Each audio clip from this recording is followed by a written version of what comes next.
Hi hello నమస్తే welcome to our channel. నేను మీ anchor పప్పు. లాంగ్ టర్మ్ మ్యూచువల్ ఫండ్స్ ద్వారా లాభం ఎక్కువ వస్తుంది అనుకుంటున్నారా, నష్టం ఎక్కువ వస్తుంది అనుకుంటున్నారా?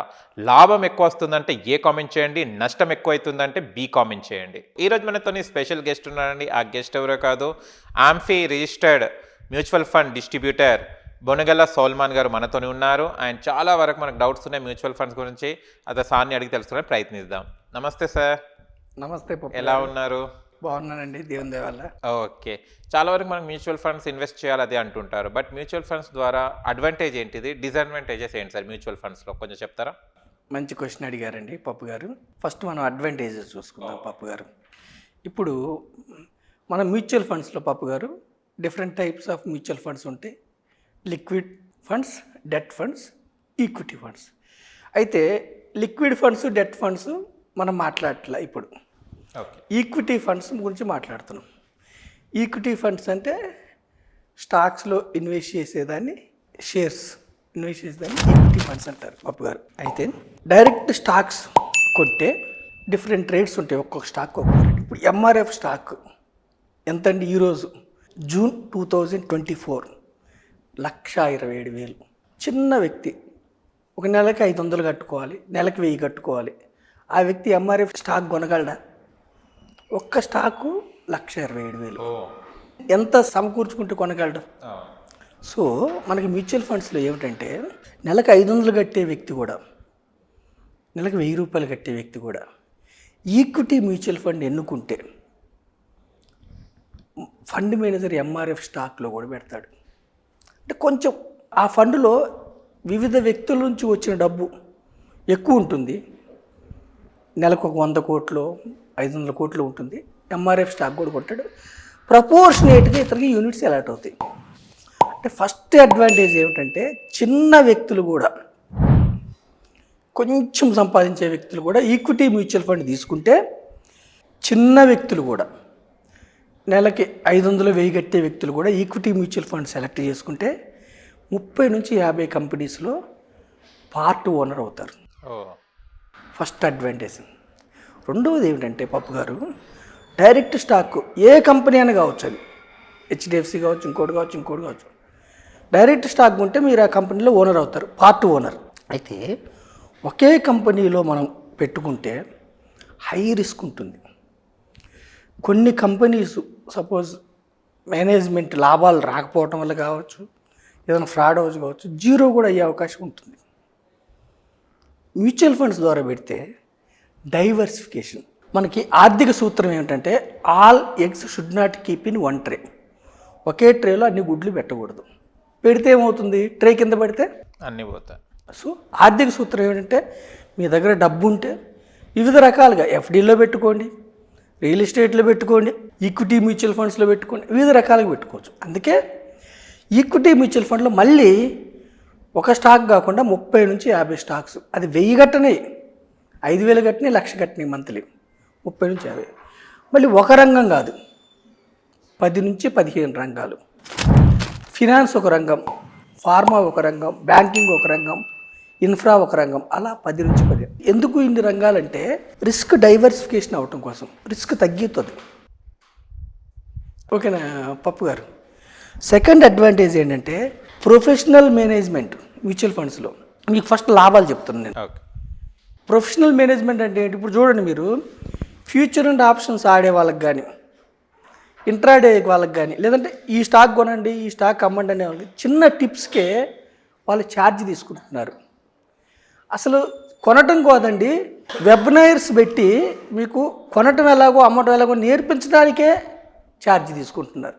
అంటే చిన్న టిప్స్కే అమౌంట్ తీసుకుంటున్నారు. సో ఇక్కడ మ్యూచువల్ ఫండ్లో నెలకు 500 కట్టే వ్యక్తి, 1000 కట్టే వ్యక్తికి కూడా ప్రొఫెషనల్ ఫండ్ మేనేజర్ ఉంటాడు. Fund manager highly qualified and highly educated. ఆ ఫండ్ మేనేజర్కి మళ్ళీ ఒక రీసెర్చ్ టీం ఉంటుంది. సో తక్కువ ఖర్చుతో ప్రొఫెషనల్ ఫండ్ మేనేజ్మెంట్ ఉంటుంది. అంటే ఆ ఫండ్ మేనేజరు ఎప్పుడు ఏ రంగంలో స్టాక్స్ అమ్మాలి, ఏ రంగం సరిగా పెర్ఫామ్ చేయట్లేదు అవి చూసుకొని, ఏదైనా రంగం డౌన్ అయినప్పుడు మన దేశంలో కానీ, లేదా ఏదైనా రంగం బాగా పెరుగుతుందన్నప్పుడు ఆ రంగాల్లో స్టాక్స్ని పికప్ చేసుకుంటాడు డైవర్సిఫైడ్ మ్యూచువల్ ఫండ్ తీసుకుంటే. మూడవది power of compounding. Power of compound. Power of compounding అనేది 8th wonder of the world, Albert Einstein గారు చెప్పింది. అంటే సపోజ్ మ్యూచువల్ ఫండ్లో 12% రిటర్న్ వచ్చేది అనుకోండి, దాని అర్థం ఏమిటంటే ఎవ్రీ 6 ఇయర్స్కి ఫండ్ డబుల్ అవుతూ ఉంటుంది. Rule of 72. Power of compounding అనేది 8th wonder of the world. So దీర్ఘకాలం, చిన్న ఏజ్లో స్టార్ట్ చేసి దీర్ఘకాలం ఎవరున్నారో పవర్ ఆఫ్ కాంపౌండింగ్ వల్ల హ్యూజ్ వెల్త్ క్రియేట్ అవుతుంది. మరి ఉదాహరణ ఏంటి? సెన్సెక్స్ 79లో స్టార్ట్ అయింది, కరెక్ట్గా 45 ఏళ్ళు అయింది. అప్పటి నుంచి కూడా ఎన్ని ఒడిదుడుకులు ఉంటే కూడా ఈరోజు 76,693 7th జూన్ అరౌండ్ 14% CAGR రేట్ని ఇచ్చింది, 14%. సో పవర్ ఆఫ్ కాంపౌండింగ్ వల్ల హ్యూజ్ వెల్త్ క్రియేట్ అవుతుంది. ఈక్విటీ మ్యూచువల్ ఫండ్ అంటే ఇన్ఫ్లేషన్ బీట్ చేసే రిటర్న్స్ వస్తున్నాయి. 4వది ఏమిటంటే rupee cost averaging. Rupee cost averaging అంటే ఏంటంటే సామాన్యమైన భాషలో మనం మ్యూచువల్ ఫండ్స్లో ఒకటి ఏక మొత్తంలో పెడతాము, రెండోది సిప్ రూపంలో పెడతాం. ఒకటేసారి పెడతాము, లేదంటే నెల నెల కట్టడం, వీక్లీ కట్టడం, రోజు కట్టడం. నెల నెల కట్టడం ఎన్నుకున్నాం అనుకోండి, దాన్ని సిప్ అంటారు, సిస్టమేటిక్ ఇన్వెస్ట్మెంట్ ప్లాన్ మంత్లీ. ఈ సిప్లో పెద్ద అడ్వాంటేజ్ ఏమిటంటే మార్కెట్ పెరిగితే మనం మొదటి నెల పెట్టిన డబ్బు నెక్స్ట్ మంత్కి మార్కెట్ పెరిగింది అనుకోండి, మన డబ్బు పెరుగుతుంది. మార్కెట్ తగ్గిందనుకో మనం బయ్యర్స్, కొనేవాళ్ళం. మనం కొనేవాళ్ళకి షేర్ తగ్గిందనుకోండి లాభమా నష్టమా? అమ్మేవాడికి నష్టం, అవును, కొనేవాడికి లాభమే. ప్రతి నెల మనం కొంటున్నాం. సిప్ అంటే ఒక 10 ఏళ్ళు, 15 ఏళ్ళు, 20 ఏళ్ళు పెట్టుకున్నాం. గోల్ ఓరియంటెడ్, లక్ష్యం ఓరియంటెడ్ పెట్టాలి. మనం పెట్టినప్పుడు ఏమవుతుందంటే ప్రతి నెల మనం కొనటం వల్ల యూనిట్స్, మార్కెట్ పెరిగితే NAV పెరుగుతుంది, యూనిట్ వాల్యూ పెరుగుతుంది. మార్కెట్ తగ్గినప్పుడు NAV తగ్గుతుంది. మనం కొనేవాళ్ళం కాబట్టి నంబర్ ఆఫ్ యూనిట్స్ మనకి ఎక్కువ జమ అవుతూ ఉంటాయి. సో మనకి బిగ్గెస్ట్ అడ్వాంటేజ్ దీన్నే రూపీ కాస్ట్ యావరేజ్ అంటారు, యావరేజ్ ప్రైస్. ఈ 4 అడ్వాంటేజ్ మనకి మ్యూచువల్ ఫండ్స్లో ఉన్నాయి. డిసడ్వాంటేజెస్ ఏంటి? సపోజ్ మ్యూచువల్ ఫండ్స్ బాగుంటాయని ఎవరో మాలాంటి వాళ్ళు చెప్తారు, ఇంకోళ్ళు చెప్తారు, వస్తారు. మాలాంటి డిస్ట్రిబ్యూటర్స్ ద్వారా వస్తే వాళ్ళ రిస్క్ ఎపటైట్, ఎంత రిస్క్ భరించగలరు వాళ్ళు, వాళ్ళ లక్ష్యం ఏమిటి, వాళ్ళ వయసు ఎంత, ఇవన్నీ మేము బేరీజ్ వేసుకొని వాళ్ళకి ఒక సలహా ఇస్తాం, వాళ్ళకి ఫండ్ సూచిస్తాం. మా ద్వారా కాకుండా డైరెక్ట్గా వచ్చారు, అవగాహన లేదు. మ్యూచువల్ ఫండ్స్లో నంబర్ ఆఫ్ స్కీమ్స్ ఉంటాయి. అంటే ఎన్ని స్కీమ్స్ అంటే ఒక మ్యూచువల్ ఫండ్ సంస్థలో 500 స్కీమ్స్ కూడా ఉంటాయి. ఏ స్కీమ్ తీసుకోవాలి, ఆయన ఏజ్కి ఏ స్కీమ్ తీసుకోవాలి, ఆయన లక్ష్యానికి ఏ స్కీమ్ తీసుకోవాలి, వేల స్కీమ్స్ ఉన్నాయి మ్యూచువల్ ఫండ్స్లో. అది ప్రతికూలత, డిసడ్వాంటేజ్. అంటే వాళ్ళకి తెలియదు. మా డిస్ట్రిబ్యూటర్స్ ద్వారా లేదంటే ఫినాన్షియల్ అడ్వైజర్ ద్వారా వెళ్తే ఓకే. అందుకనే మ్యూచువల్ ఫండ్స్ ఇంత ప్రాచుర్యము పొందలేకపోవడానికి ఒక కారణం నంబర్ ఆఫ్ స్కీమ్స్. అంటే ప్రతి లక్ష్యానికి అనుగుణంగా మ్యూచువల్ ఫండ్స్ ఉన్నాయి. యాంఫీ గైడ్లైన్స్లో ఒక రోజుకి మ్యూచువల్ ఫండ్ ఉంది, నెల రోజులకి ఉంది, 1 ఇయర్కి ఉంది, 10 సంవత్సరాలకు ఉంది. ఏది తీసుకోవాలి, దేనికోసం ఏది తీసుకోవాలో తెలియదు, కన్ఫ్యూజన్, స్కీమ్స్ ఎక్కువ. రెండవది ఏమిటంటే డైవర్సిఫికేషన్ అడ్వాంటేజ్ రిస్క్ తగ్గిస్తుంది. డైవర్సిఫికేషన్ డిసడ్వాంటేజ్ ఎప్పుడంటే సపోజ్ కొన్ని స్టాక్స్, ఇప్పుడు మనకి భారతదేశంలో స్టాక్ మార్కెట్లో సుమారుగా 4-5 వేలు స్టాక్స్ ఉన్నాయి. సెన్సెక్స్ అంటే 30 కంపెనీస్ BSE స్టాక్స్, నిఫ్టీ అంటే 50 కంపెనీస్ NSE స్టాక్స్. అయితే గత 20-25 ఏళ్ళలో కొన్ని కంపెనీస్ మల్టీ బ్యాగర్స్ అయినాయి. అంటే తక్కువగా స్టార్ట్ అయ్యి కోట్లు గురిపించినాయి. HDFC బ్యాంక్ కానీ, TCS కానీ, విప్రో కానీ, ఇన్ఫోసిస్ కానీ స్టార్ట్ అయినప్పుడు తక్కువ అమౌంట్తో స్టార్ట్ అయ్యి IPO టైంలో కోట్లు గురిపించినాయి. అయితే మనకు డైవర్సిఫైడ్ మ్యూచువల్ ఫండ్లో పెడితే ఏమిటంటే డైవర్స్ మ్యూచువల్ ఫండ్లో మ్యాక్సిమం అమౌంట్ పెట్టేది 10%. ఏ కంపెనీలో అయినా 10% కంటే ఎక్కువ పెట్టరు. డైవర్సిఫైడ్లో మనం 100 రూపాయలు ఇస్తే 10 రూపాయలు మాత్రం టాప్ కంపెనీలో 10 రూపాయలు పెడతారు. అయితే మల్టీ బ్యాగర్స్ అయితే కూడా మనం 10% పెడతాం. అంటే లాభము మ్యాక్సిమం లెవెల్కి వెళ్ళదు డైవర్సిఫైడ్లో.